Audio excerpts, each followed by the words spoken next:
Uningá, que o futuro é aqui.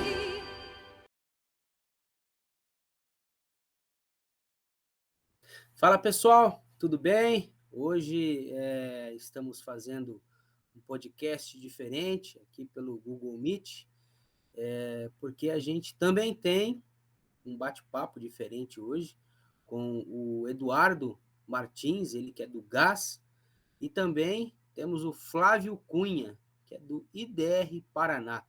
Eles vão falar sobre agricultura sustentável.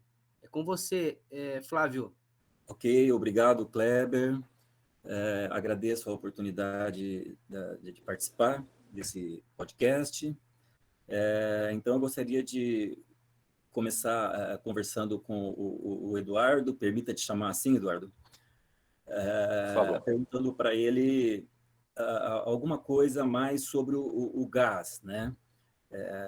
Apesar da apresentação, a gente já teve uma noção sobre o grupo. Eu gostaria que você comentasse um pouco mais o que motivou o grupo, quem são essas pessoas que iniciaram o trabalho, né? Eu percebi uma participação muito forte de agricultores no grupo, né? E isso é importante, já que o agricultor é que tem a oportunidade de validar, vamos dizer, as tecnologias, né? De demonstrar a viabilidade de determinadas técnicas, né? Então, a minha primeira pergunta seria no sentido de você contextualizar um pouco mais o gás, né? Como ele surgiu e como ele foi avançando na construção dessa proposta. Flávio, a honra é minha poder dialogar com alguém com tanta experiência que busca levar conhecimento para o campo. Esse grupo, a gente costuma dizer lá, né, que ou é pelo amor ou é pela dor, né?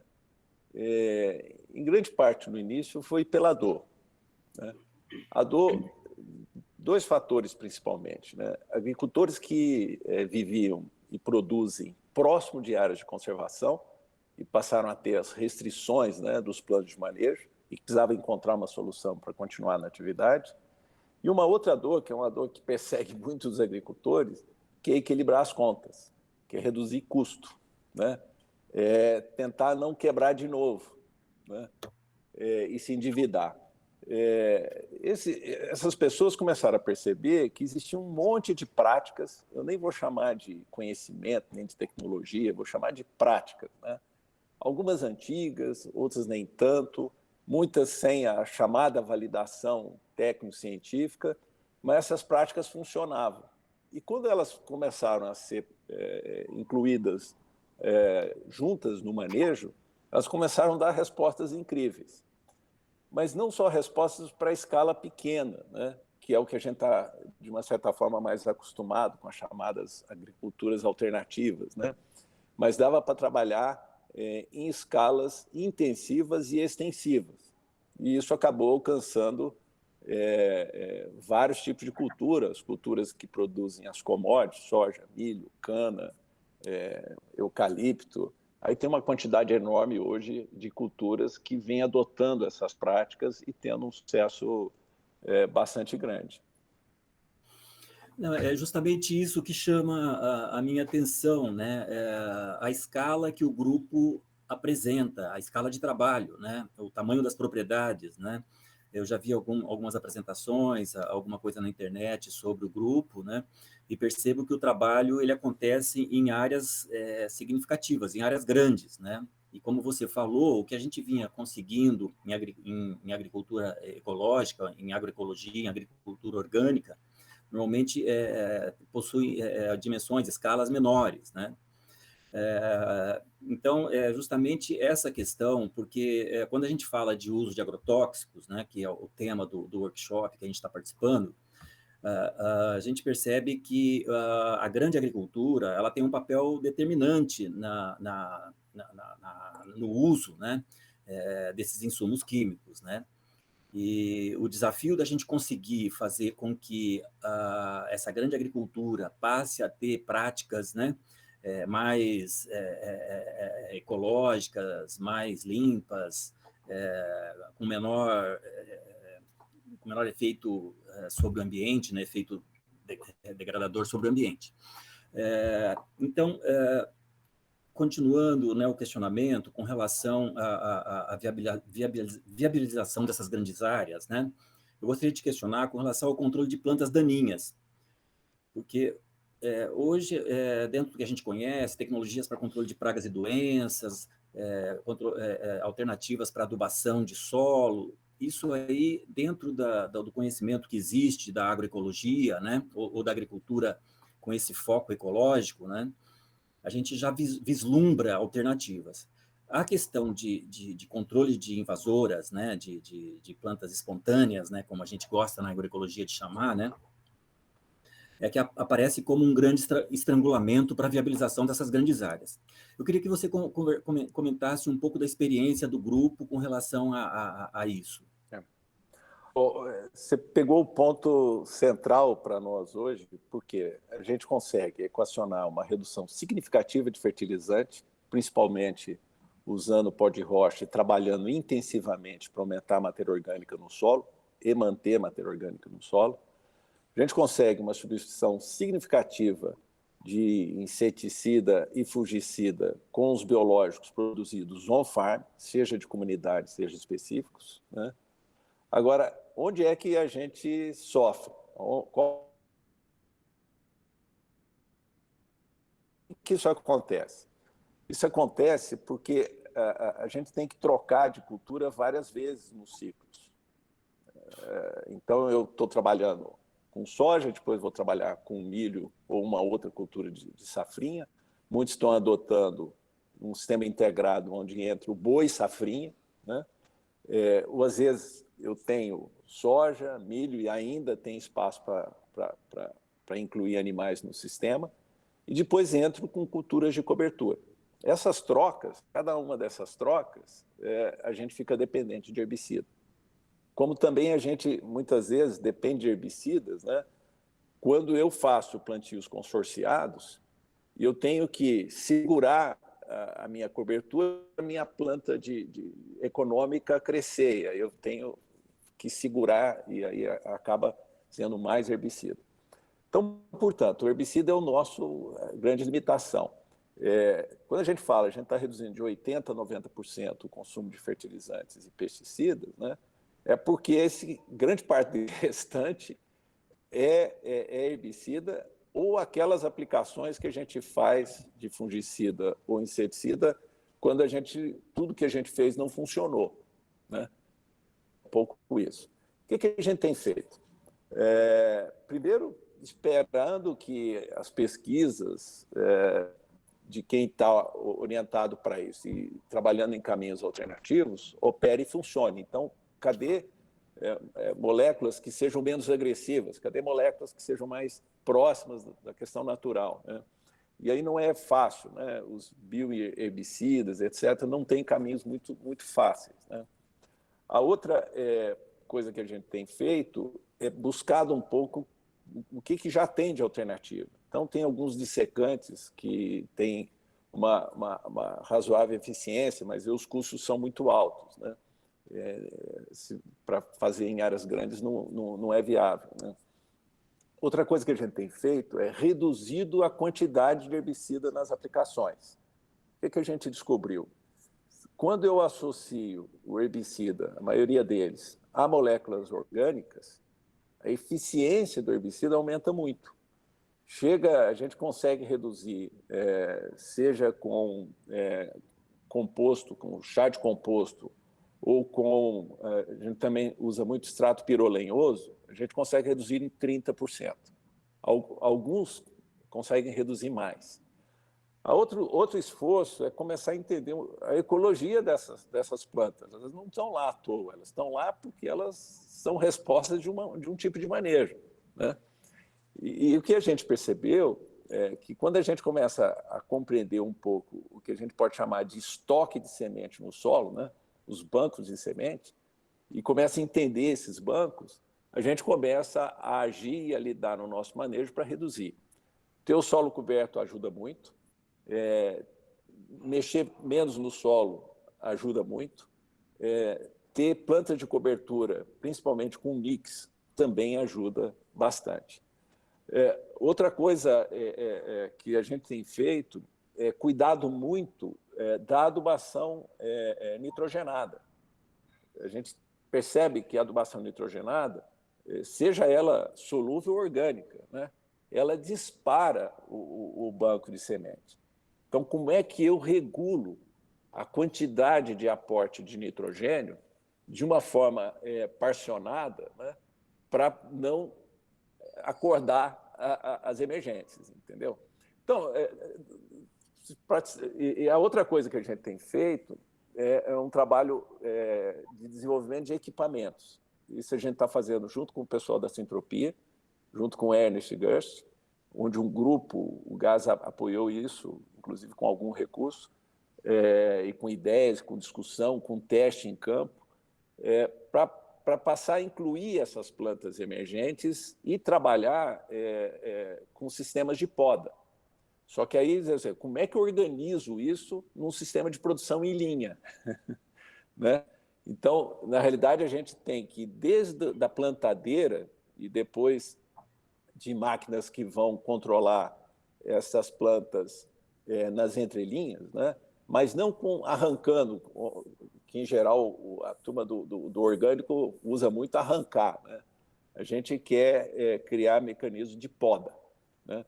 E essas podas terem um efeito dentro de solo que é o estímulo das culturas de interesse. Então, você pegou o nosso calcanhar de Aquiles já na primeira pergunta, e esses são as frentes, o esforço que a gente faz. A gente precisava muito de pesquisa séria e pesquisador que esteja comprometido com os agricultores para ir buscar essas soluções, nos ajudar. Tem alguns fazendo, né? Mas é um grande desafio. Não, eu fiz a pergunta justamente, Eduardo, porque a gente vem acompanhando, né? Apesar de eu, particularmente, não atuar diretamente na área de grãos, eu trabalho mais na área de hortifrutis, né? A gente acompanha na região o trabalho com grãos, aqui é muito forte, né? Aqui no norte do Paraná, os grãos são a cultura predominante, né? Mas você citou o Ernest, né? Goethe, né? O trabalho dele, eu assisti uma palestra dele há um tempo atrás, onde ele citou esses protótipos, né? Esses equipamentos que seriam usados para fazer essa capina, né? Essa ceifa de plantas que seriam plantas de cobertura, que seriam implantadas, consorciadas com a lavoura principal, né? E na fala dele eu percebi assim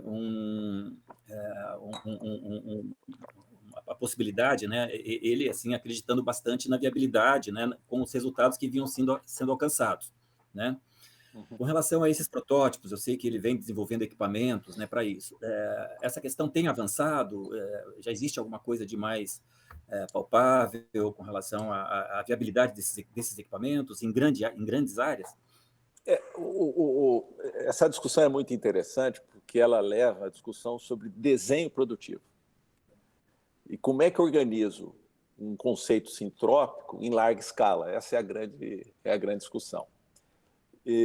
Isso tem a ver com emergentes, mas tem a ver com uma outra questão extremamente importante, que é o seguinte: esse sistema, a gente faz um esforço enorme de aumentar a biodiversidade. Mas quando eu tenho um ciclo de seca e período chuvoso, né, eu tenho muita perda, eu tenho que fazer um esforço de reconstrução da biodiversidade novamente. Então, se eu tenho no meu sistema produtivo coisas que estão sempre verdes, minha chance de manter biodiversidade aumenta e vai reduzir meu esforço de manejo para repor essa diversidade. Então, isso aí envolve pensar em desenho, isso aí envolve recorrer à parte mecânica para estabelecer os controles. Não é um equipamento só, são vários equipamentos que precisam estar estruturados e organizados para poder dar conta disso, né? Eu tenho que ter uma plantadeira que consegue fazer ceifar em cima de um... É como se eu fizesse um plantio direto no verde. Tá? Como é que eu faço um plantio direto no verde? No sul é mais possível isso, porque você tem coberturas que encerram um ciclo quando você está começando o ciclo da tua cultura comercial. Mas isso não é a regra nos outros lugares, que nem sempre você tem uma cobertura que tem essa característica. Então, tem hora que você vai precisar ceifar coisas, inclusive, mais lignificadas, né? Então, essa plantadeira tem que estar pensada e organizada aqui. Depois que eu estabeleci as linhas, eu vou ter que estabelecer a ceifa das entrelinhas, né? Agora, não é simples assim, porque eu vou ter que trabalhar também com elementos mais lignificados e maiores. Esses elementos de planta, eu vou ter que fazer podas mais radicais e espalhar essa base lignificada em todo o campo, entendeu? Então, só aí eu já falei de 3 equipamentos, né, que estão sendo trabalhados. Tem avanço, tem teste, tem protótipo, e a gente vai, com as dificuldades que você pode imaginar, com as limitações de recursos que isso tem, e depois envolve todos aqueles desafios de organizar isso do ponto de vista de escala, produção em linha, e está tendo um avanço, né? O trabalho avança, é muito importante, a gente acredita muito nele, mas vai numa velocidade que a gente gostaria muito que fosse maior. Não, isso é bastante animador, né? Ouvir alguém discursando, principalmente alguém da classe produtiva, né? É lógico que a pesquisa, a extensão tem que contribuir nesse processo, muito mais, talvez, do que vem contribuindo, né? Mas o crescimento dessas iniciativas, como a de vocês, são determinantes para que hajam mudanças nesse cenário, né? Bom, eu não quero tornar o nosso papo muito técnico, mas eu acho que o momento é esse. Nós temos que achar soluções tecnológicas se nós queremos mudar um modelo produtivo, né? Ou melhorar um modelo produtivo, tornar ele menos agressivo, menos impactante, né? Nós temos que passar por essa tecnologia, nós temos que criar essa tecnologia limpa, né? Essa agricultura ecológica, né? Bom, você falou do Ernest, né? Eu percebo que ele está bastante presente, né, no trabalho do grupo, né? Eu queria saber como é que está essa questão dos princípios da agricultura sintrópica, porque o Ernest ele trabalha muito essa questão de ele fala poda, né? A questão das podas. Na agrofloresta, isso é mais patente, vamos dizer assim, né? Na agrofloresta, você tem ali, né, grandes árvores, né? E você vai estar manejando isso para você poder conduzir a sua cultura, né? Você vai estar, então, em função da grande densidade de árvores, de indivíduos que é colocados na área, né? Você está sempre manejando essa biomassa através de podas, né? Pelo menos até onde eu pude entender o trabalho da agricultura sintrópica do Ernest, né? Eu queria saber como é que vocês estão trazendo isso para dentro da produção de grãos, porque eu já vi o próprio Ernest citando de plantio de áreas de eucalipto e bananeiras, de árvores podadeiras, né? Que são materiais que são introduzidos nessas áreas para a produção dessa biomassa, que é tão importante para a geração aí da fertilidade do sistema, né? Eu queria saber se vocês têm trabalhado alguma coisa desse princípio da agrofloresta, da introdução dessas geradoras de biomassa dentro do sistema de produção de grãos. Flávio, me permita, antes de falar em ciclagem e biodiversidade, que é o espírito da sintropia, que é organizar uma produção inspirada na natureza, falar um pouco sobre a questão tecnológica, a questão de produção de conhecimento. O que a gente está convencido? Nós estamos convencidos do seguinte: se a gente não tiver uma gestão de conhecimento que atenda o agricultor e que a gente tenha condição de dialogar com os pesquisadores, né? Dialogar com os extensionistas para construir esse conhecimento, o conhecimento que nos vai ser oferecido não vai nos libertar. Nós estamos convencidos disso. Por quê? Se você pegar a indústria de insumo, a indústria de equipamento, etc., ela sempre está focada, né, numa lógica que não é pensar em processo. É dizer o seguinte, para cada problema que surgir, eu tenho aqui uma solução que resolve tudo, é a solução campeã. Está todo mundo atrás disso, né? E os processos, da criação, né, eu chamaria isso de produtização da agricultura. O pessoal tenta trazer para a agricultura um sistema industrial, como se pegasse o Fordismo, né? Dizer o seguinte, a agricultura, se eu botar isso, botar aquilo, vai funcionar, né? E mesmo quando o pessoal de insumo agora, que está deixando as moléculas e indo para o biológico, é igual, porque eles vão querer trazer os micro-organismos campeões, vão querer pegar os micro-organismos engenheirados e dizer, ó, isso aqui é uma potência extraordinária, né? Então, nós precisamos criar um outro modelo de geração de conhecimento. E agora, esse modelo tem que cuidar de processo. Antes de pensar no produto, dizer que processo eu vou agir, e esse processo ele tem que acumular biodiversidade, manter, ele tem que aumentar matéria orgânica no solo, ele tem que ter um conjunto de elementos que vão além desse sistema de monocultura. Os agricultores, vários agricultores nossos, fizeram treinamentos com o Ernest em sintropia e estabeleceram áreas grandes, né, de sintropia e estão lutando para fazer esse sistema funcionar, com tudo que se deve fazer.